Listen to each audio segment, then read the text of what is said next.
اب دیکھو اس رات کے متعلق ایک بات بتلا دوں. ہم لوگ یوں سمجھتے ہیں کہ تراویح کے بعد اگر کچھ جو ہے ہم بیدار رہیں گے تب یہ فضیلت حاصل ہوگی. عام طور پر شب قدر کی عبادت کا جو لوگ اہتمام کرتے ہیں وہ تراویح کے بعد ہی اس کے لیے تیاریاں کرتے ہیں. حالانکہ رات تو شروع ہو جاتی ہے مغرب سے. اور ایک بات یاد رکھو کہ مغرب کے وقت آدمی فریش ہوتا ہے ایک دم. آپ مغرب اور عشاء کے درمیان کا جو وقفہ ہے نا جس میں اوابین وغیرہ پڑھی جاتی ہے اسی میں آدھ پون گھنٹہ اگر اہتمام کر لیں. ویسے تو اس وقت کے اندر عبادت کرنے کی مستقل فضیلت احادیث کے اندر آئی ہوئی ہے. تو اس وقت کا آپ پھر عشاء تراویح پڑھ کر کے سو جاؤ, آرام کرو. اور آج کل تو گرمی کے زمانے میں رمضان آئے گا تو رات بھر جاگنا بھی کوئی مشکل نہیں ہے, 2-2.5 گھنٹے میں معاملہ نمٹ جاتا ہے. تو بہرحال میں تو آپ کو ایک گر بتلانا چاہتا ہوں شب قدر کی وصولیابی کا. اور بزرگوں نے لکھا ہے رات کے اندر 2 نمازیں آتی ہیں, مغرب اور عشاء. فجر تو دن کی نمازوں میں ہے. تو اب ہر آدمی کو چاہیے کہ مغرب اور عشاء کو جماعت کے ساتھ پڑھنے کا اہتمام کریں.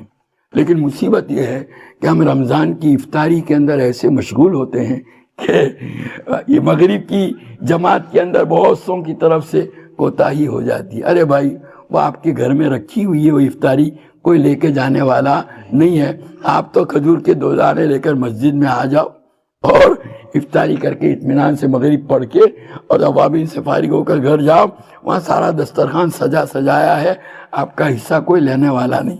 تو بہرحال کہنے کا مطلب یہ ہے کہ یہ 2 نمازیں, ان 2 نمازوں ہی کو اگر کوئی آدمی اہتمام سے ادا کر لے تو ان 2 نمازوں میں سے ہر نماز کو گویا 83 سال 4 مہینے تک نماز پڑھنے پر جتنا ثواب ملتا ہے اس سے زیادہ ثواب ملے گا.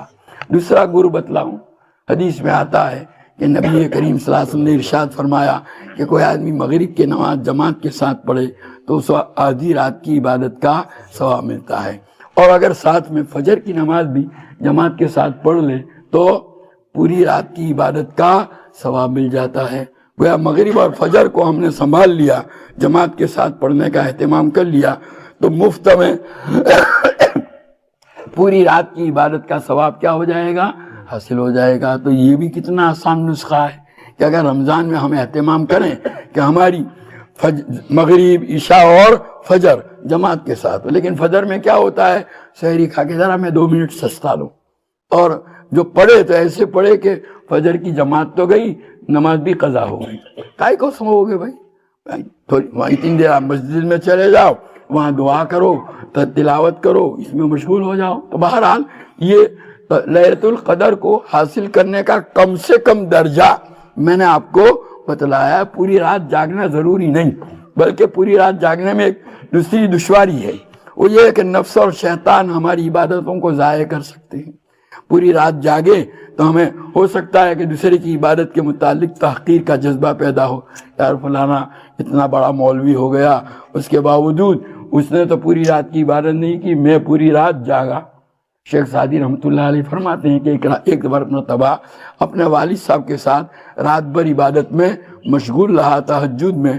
کچھ لوگ وہاں ایسے تھے جو سوئے ہوئے تھے, تو میں نے اپنے والد سے عرض کیا, حضرت یہ لوگ تو ایسے سوئے ہیں جیسے مردے پڑے ہوں. تو اس پر والد صاحب نے کہا, بیٹا تو بھی سویا رہتا تو اچھا تھا بنسبت اس کے کہ ان کی برائی میں مبتلا ہو.